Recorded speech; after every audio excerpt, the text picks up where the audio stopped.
দানবীয় শাসনের মধ্যে ছিলাম গত 10-15 বছর। আপনি অনেক সৌভাগ্যবান যে আপনাকে এসে কেউ বলে না এই আমিরুল উঠে সরে দাঁড়িয়ে থাকো, এরকম নাম ধরে তুমি করে বলে নাই। আপনি অনেক সৌভাগ্যবান।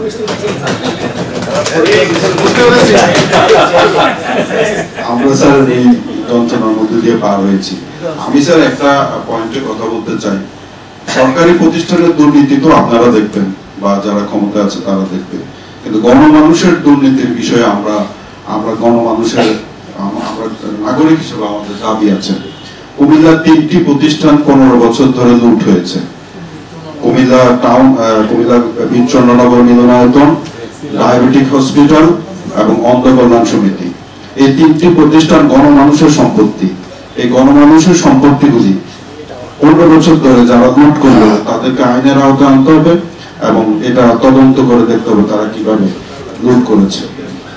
আর জসিম ভাই বলেছেন যে পানি উন্নয়ন বোর্ডের কারা ঠিকাদার ছিলেন, তারা নদী খনন করেছেন কি করেন নাই, এটা একটু যদি দেখতেন।